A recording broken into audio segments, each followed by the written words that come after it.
Hello, sisters. I'll begin by mentioning that we're stoked for WDI USA's fourth annual national convention, Growing the Women's Liberation Movement, which kicks off on September 19th in Indianapolis. Women still interested in attending will be happy to learn that we've extended the registration deadline to September 12th, while the deadline for booking a hotel room at our discounted rate has been extended to September 5th.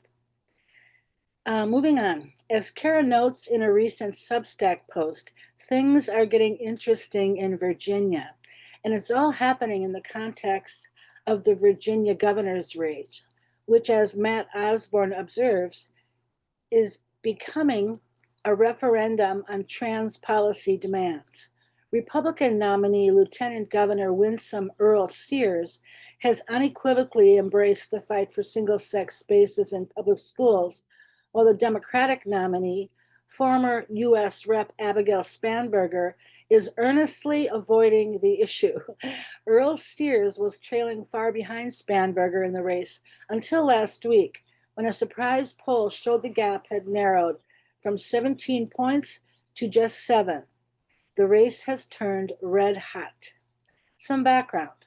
In July, the U.S. Department of Education's Office for Civil Rights concluded its investigation of 5 Northern Virginia school districts, finding them in violation of Title IX for their policies allowing students to occupy intimate facilities based on gender identity as opposed to sex.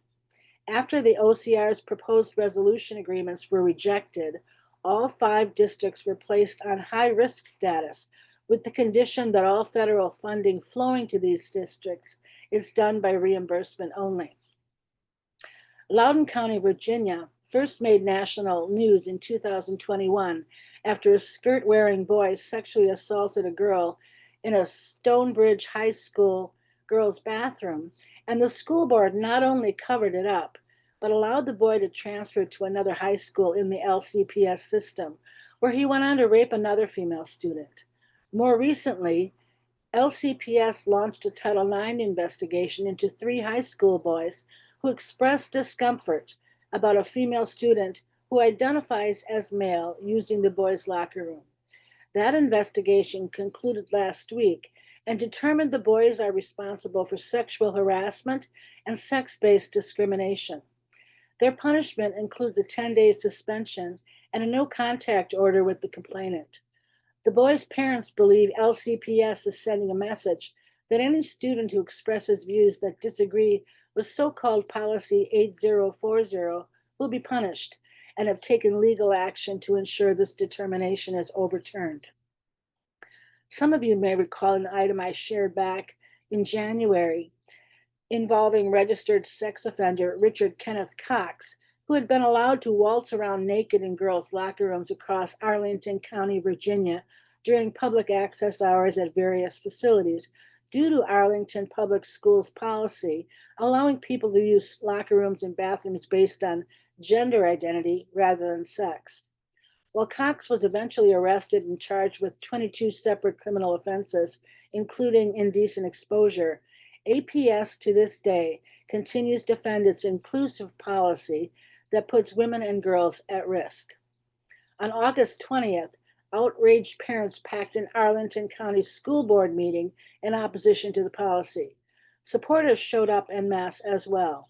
Outside, one carried a particularly vile sign that read, "Hey, Winsome, if trans can't share your bathroom, then blacks can't share my water fountain." As Sarah Morrison writes in a post published by Genspec titled Arlington's Jim Crow Moment, the water fountain slogan has become the go-to weapon for shutting down women who want safe spaces. It takes the reality of slavery and Jim Crow and turns it into a toilet joke. And they aimed it at Winsome Earl Sears herself, a Black woman, Jamaican immigrant, Marine veteran, now Lieutenant Governor of Virginia, standing at what used to be the Confederate capital. Red hot race indeed, and definitely one to watch. Additionally, last week, Virginia AG Jason Mieres confirmed that following an investigation, his Office of Civil Rights found reasonable cause that Roanoke College violated the Virginia Human Rights Act and Title IX of the Education Amendments of 1972 by discriminating and retaliating against female student athletes on the basis of sex. If you recall, the Roanoke 10 were the first group of female athletes to stand united against a man on their swim team's roster.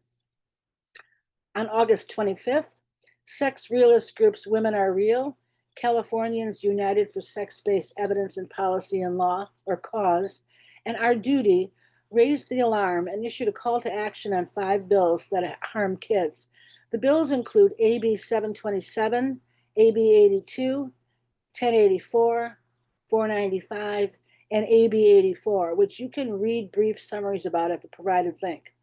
Detransitioners Chloe Cole and Luke Healy recently published an article in the New York Post about one of the more egregious bills of the lot, AB 495, which states, next week, California State Senate could take one more step toward effectively ending parental rights in the Golden State.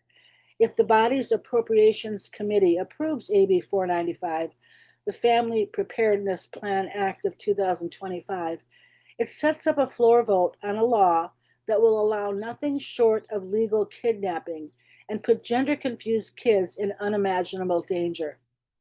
Sadly, on August 30th, despite overwhelming concerns from parents and advocates, AB 495 passed out of committee and is now headed to the Senate floor for a full vote.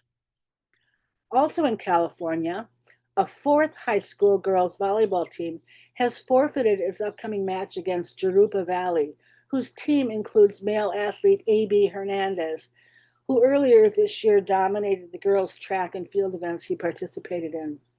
The A.B. Miller High School girls volleyball team, with the support of their coaches and school administration, has chosen not to participate in the upcoming match against Jurupa Valley High School. The decision was made collectively by the student athletes, and we remain focused on providing safe, positive opportunities for our players, Principal Dr. Barbara Kelly said in a statement. Last week, NBC News reported that at least 21 hospitals have ended or restricted so-called gender-affirming care for minors since January amid threats of federal investigation and cuts to federal funding, or government funding, In addition to those 21 hospitals, another 5 have removed web pages dedicated to trans care for minors from their websites. Since the analysis was published on the 24th, Michigan Medicine, the University of Michigan's medical center, announced that it too will stop providing hormone therapy or puberty blockers for patients under the age of 19. Additionally, Tacoma's Mary Bridge Children's Hospital and Health Network announced that after September 12th, we will not start new patients on medical treatment.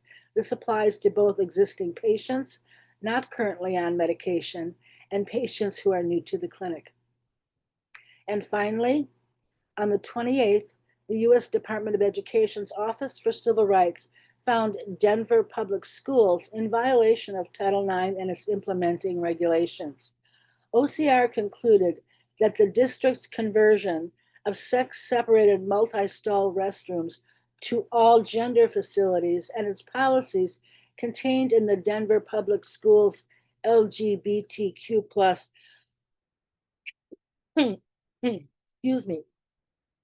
toolkit, pardon me,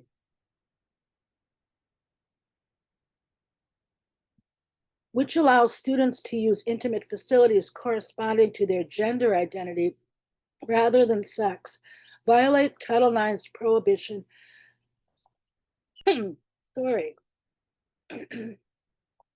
against sex discrimination. OCR has offered the district an opportunity to voluntarily agree to a proposed resolution agreement within 10 days or risk imminent enforcement action.